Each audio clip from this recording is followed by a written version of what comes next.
You just mentioned unveiling some stuff a year from now. When does your deal with LIV expire, and have you thought it beyond what your professional life would be after your LIV career? Yeah, I think there. How do I phrase this? I would say that next year is when it ends.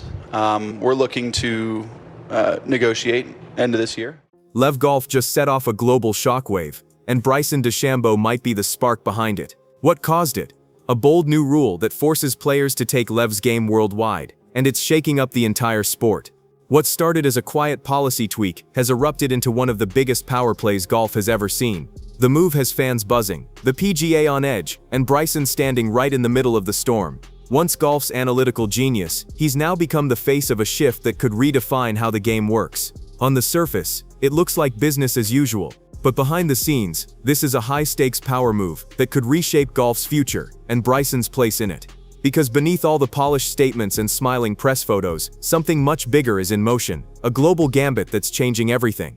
LIV's latest rule isn't just a tweak, it's a global takeover plan. Starting in 2026, every new player who signs on will have to compete in at least 2 international events on the Asian Tour, on top of the regular 14-event schedule. No more staying comfortable in the West. If you want that LIV's paycheck, you'd better be ready to travel from Oman to Bangkok and everywhere in between.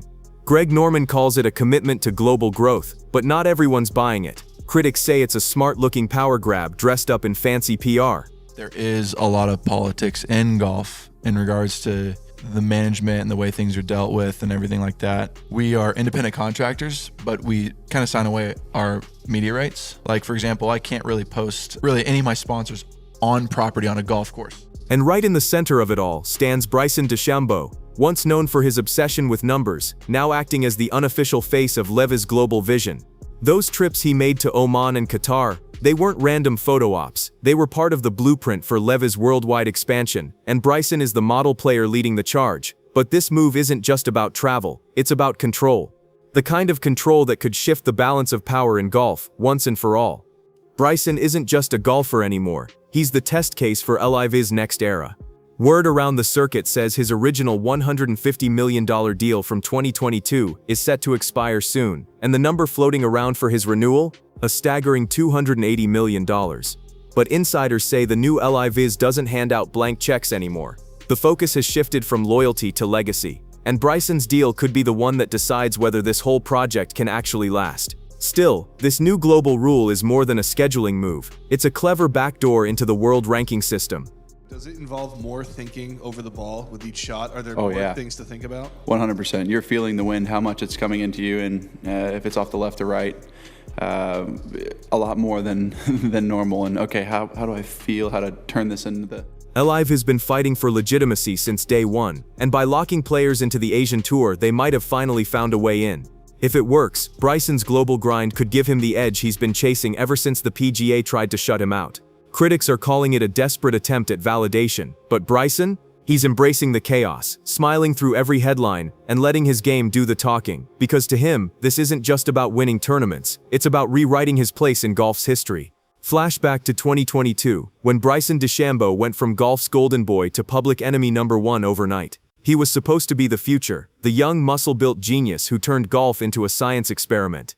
Then came the shock announcement, he was leaving the PGA for LIV. Fans didn't just react, they erupted. Social media lit up, sponsors cut ties, and headlines labeled him the sellout of the century. It wasn't just that he left, it was when he left. LIV's Saudi funding had already pulled big names like Phil Mickelson and Dustin Johnson, but Bryson's defection hit harder. And I like what he's doing, and I love that he pushes boundaries. I just wonder, is he just tying himself up in knots sometimes?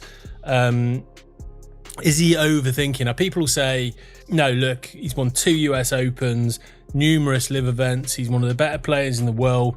It's his inquisitive nature and his willingness to try these different things. He was fresh off a US Open win, the face of golf's next generation, and suddenly, he was gone. Overnight, the hero became the villain. He was booed at tournaments, mocked online, and banned by the PGA, yet instead of fading, Bryson thrived. He leaned into the noise, embraced the chaos, and turned rejection into fuel. LIV's party-style events gave him freedom the PGA never did. No cuts, no politics, just pure competition. By 2025, he'd flipped the narrative completely, rebuilding himself as the rebel who refused to play by anyone's rules but his own. And as his game started climbing again, so did his influence, setting the stage for a fight far bigger than golf itself. By 2023, the tension between LIV and the PGA had exploded into open warfare. Not on the course, but in the courtroom. There's been various headlines around the world in the last few days. Like what? About you. You've not seen them, obviously. You don't read the papers. No, I mean about returns of PGA Golf, not happy with this, contracts, so on. Do you want to just put the record straight here and now as what's going on? And I'm very excited about I'm very excited about the future of LIV Golf. Bryson DeChambeau's name appeared front and center on an antitrust lawsuit that accused the PGA of running a monopoly disguised as tradition. To the old guard, he was a traitor. To LIV, he was a symbol of defiance. The PGA fired back fast, dismissing LIV as sports entertainment and painting its players as mercenaries chasing money. The polite handshake era of golf was gone, replaced by lawsuits, statements, and media jabs flying daily.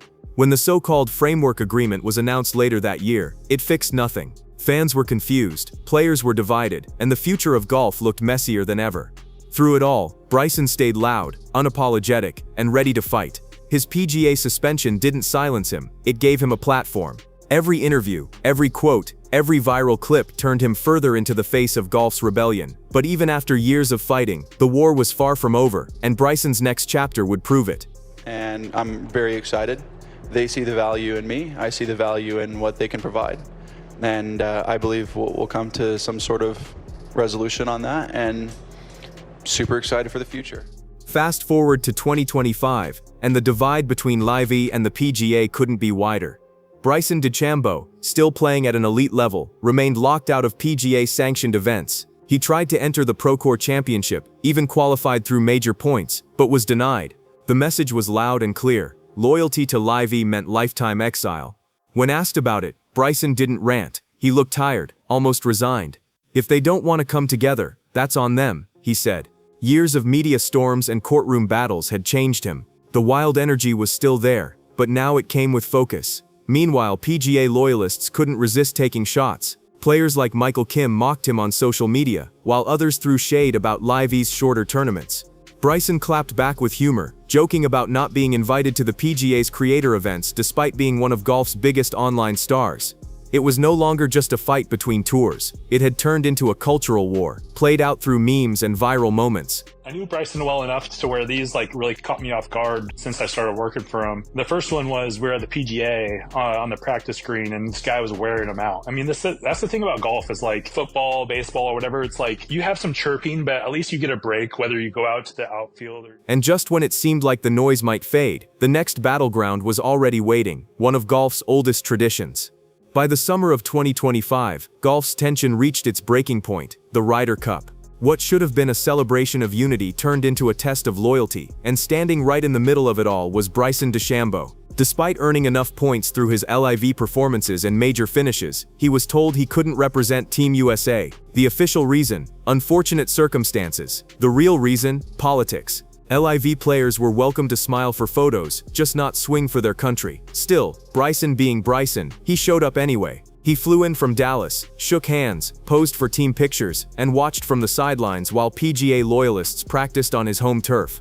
The optics were brutal. One of America's top golfers banned from his own national team. When Bryson finally spoke, his message was sharp and calm. "We're willing to come together, they're the ones refusing." Critics like Bryson DeChambeau fired back, accusing him of playing for the wrong flag, while fellow players like Brooks Koepka quietly defended him. Fans didn't know how to react, half cheering, half booing, everyone talking. And in that chaos, the truth became impossible to ignore. This wasn't about golf anymore, it was about control. No golfer has been picked apart more than Bryson DeChambeau. Since 2022, every swing, every comment, every post has been turned into content, dissected, mocked, and debated. Analysts like Bryson DeChambeau turned him into a talking point, tweeting that Bryson carries the baggage of sports washing wherever he goes. The post exploded, splitting golf fans in two. Some called Bryson a fearless innovator, others a walking PR stunt. Bryson didn't back down, he fired back the only way he knows how, confidently. If I'm a foot off of the golf course, I can do anything I want for any of my sponsors. PGA Tour, they monetize, obviously, from what I know, their YouTube page. They've done really well off of that. I hope it goes back into the purses and all that, but we don't know.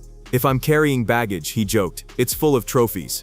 The line went viral, trending for days, and once again, Bryson had flipped hate into headlines. Still, behind the humor, fatigue was starting to show. He admitted in interviews that the non-stop scrutiny wore him down, that sometimes he just wanted to play golf. But even exhaustion couldn't quiet him. Every insult became motivation, every debate another chance to prove he wasn't going anywhere. Golf media wanted a villain. Bryson gave them a storm, and the louder they got, the more fans tuned in. Because at this point, Bryson wasn't just playing the game, he was redefining it, one headline at a time. By 2025, Bryson DeChambeau had done the unthinkable. He turned controversy into currency. What started as boos had become millions of clicks.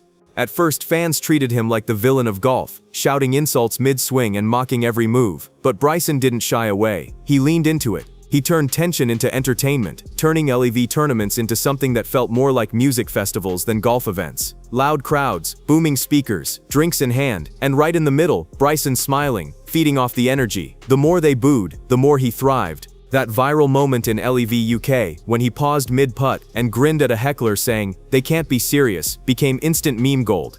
His YouTube channel exploded with behind-the-scenes videos, experiments and bloopers, showing a lighter side fans had never seen before. Slowly, the hate turned into curiosity, then respect. Some still called him a sellout, others called him the reason golf finally felt alive again. Because love him or hate him, Bryson had proven one thing. He wasn't just surviving the noise, he was mastering it. By late 2025, Bryson DeChambeau wasn't chasing approval. He was controlling the narrative. His massive LIV contract was nearing renewal, and rumors swirled about a new 9-figure deal. Fans wondered if he'd crawl back to the PGA, but Bryson made his answer clear. "He's not leaving. I'm not done yet," he told reporters. "LIV's not going anywhere, and neither am I." It wasn't arrogance, it was strategy. Wind, or if you're going to try and ride the wind one time, how do I control that, make sure it doesn't go into a crazy place? Because once that ball gets going with that wind, it's sayonara. That thing can go forever. Bryson understood something most athletes don't, that in today's media world, control is power. He turned every setback into a headline, every doubt into motivation. The man who once cried after being booed, now laughed in the face of it. Sponsors who dropped him years ago were replaced by tech brands, crypto deals, and streaming partnerships. He wasn't just rebuilding, he was rebranding. And with LIV's 2026 international mandate on the horizon, Bryson positioned himself not just as a player, but as a leader of golf's new era. The sport that once rejected him was now following his blueprint, because Bryson didn't just bounce back, he reinvented what it means to win in the modern age of golf. By 2026, golf stood at a crossroads. LIV was exploding across continents, the PGA was tightening its walls, and Bryson DeChambeau stood right in the eye of the storm, calm, confident, and unbothered. The new international rule wasn't just policy, it was prophecy. LIV was done asking for validation, it was building its own world. Partnerships with the Asian Tour, South American venues, and tech-heavy broadcasting deals hinted at something bigger, a future where golf moved at the speed of the internet, not tradition. And right in the center of it stood Bryson, the man who somehow turned a swing into a symbol. He had become more than an athlete. Every drive, every post, every statistic he shared shaped how fans consumed the sport. His obsession with numbers that once earned him ridicule now made him a pioneer in performance science. College players study his biomechanics, sponsors quote his analytics. He's not just chasing trophies, he's engineering relevance. The Bryson brand is no longer about winning tournaments, it's about redefining what winning even means in an era ruled by content and connection. While PGA traditionalists cling to the past, LIV has doubled down on the show. Cameras everywhere, music on the tees, players mic'd up mid-swing, and Bryson thrives in it. To the old guard, he's noise. To a new generation, he's a signal that golf belongs to them now. What used to be a gentleman's game is becoming a global arena of expression. Bryson isn't just a competitor in that shift, he's its blueprint. The LIV model, shorter formats, bigger personalities, unfiltered media, is replicating everywhere. Even the PGA's own events now echo LIV's energy. Whether they'll admit it or not, behind closed doors, executives know it too. Every time Bryson posts a training video or a vlog that hits millions, they see what he's really built: independence. He no longer needs a tour to stay relevant, the tour needs him to stay modern. His contract negotiations are rumored to shape the next decade of golf media rights. If he stays, LIV cements its next generation around his image: data-driven, digital, and daring. If he walks, the sport splits again, another aftershock in a game that can't seem to stand still. But for Bryson, the decision is no longer about money or power, it's about purpose. He wants to prove that a player can control their career without sacrificing their authenticity. The PGA still guards its legacy, LIV is building its own, and Bryson, somehow both villain and visionary, is the bridge between them. Each swing he takes feels less like a shot for a trophy and more like a move in a bigger game of influence. Every win is proof that modern athletes don't need to choose between competition and creation. He's not done chasing greatness, but he's redefined what it looks like. Golf's old rules say legacy comes from titles and tradition. Bryson's rulebook says legacy is built in real time, through cameras, crowds, and conversation. The world is watching, and he knows it. Every tournament now feels like a broadcast of his own making, every headline a chapter he's writing himself. In a sport still haunted by its past, Bryson DeChambeau is already living in the future. He didn't just outlast the revolution, he became its architect, and with every swing, he's designing a new blueprint for the game that refused to change. Step back from the rivalry for a moment, and it's clear. Golf isn't collapsing, it's transforming. The once quiet sport built on country club silence now echoes with music, camera clicks, and conversation. The fairway has become a stage, and fans no longer whisper, they roar. LIV lit the spark, but Bryson DeChambeau turned it into a movement. He didn't just play differently, he reshaped what golf looks and feels like. He broke the mold that kept the game distant, pulling it straight into the modern world of streaming, hashtags, and highlight culture. The game that once demanded etiquette now demands engagement, and Bryson mastered that shift before anyone else realized it was happening. His journey mirrors the evolution of modern fame itself. Yesterday's athlete waited for headlines, today's builds them in real time.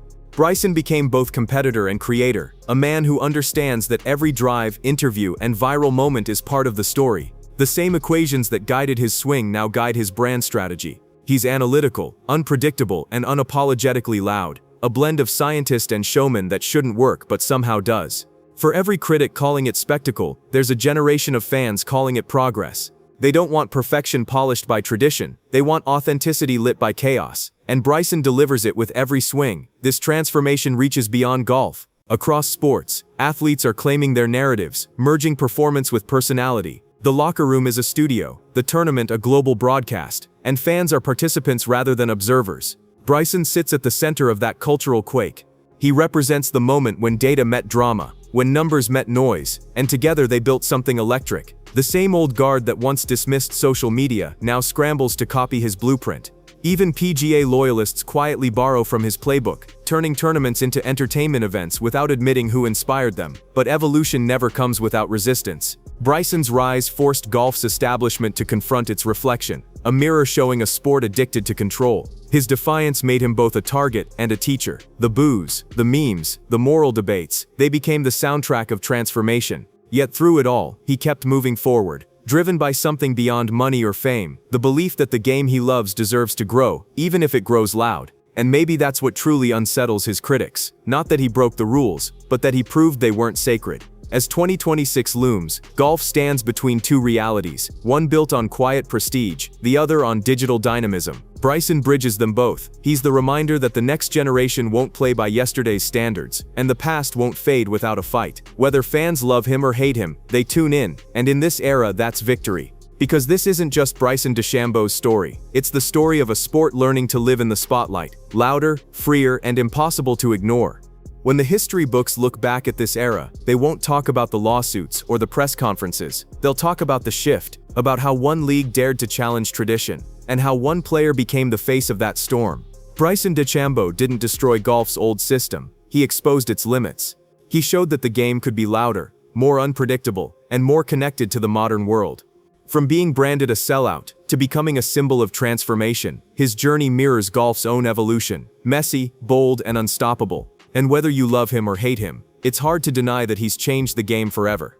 LIV's gamble paid off in a way no one expected. What started as a controversial idea became a movement that forced even its biggest critics to pay attention. The PGA can still hold on to its traditions, but the future is already here, global, digital, and fueled by personalities who understand how to control the narrative.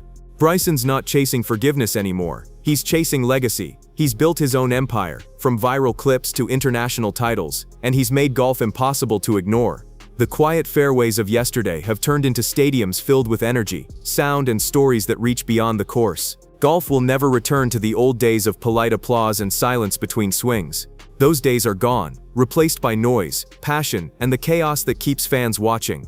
Bryson DeChambeau didn't just survive the controversy, he thrived in it, using every headline as fuel, every doubt as motivation, and every critic as part of his story. He became golf's lightning rod, unpredictable, polarizing, and completely magnetic, and that's why his journey matters. Because in a world where attention defines power, Bryson mastered the one thing every athlete now needs, the ability to turn noise into legacy. If you made it this far, you already know, golf isn't quiet anymore. It's global, it's electric, and it's rewriting itself in real time. What's your take? Is Bryson saving the sport or breaking it apart? Drop your thoughts below. Hit like if you think golf needed this shakeup, and make sure to subscribe for more real stories from the wild side of the game. The revolution isn't over, and the next chapter might be even louder.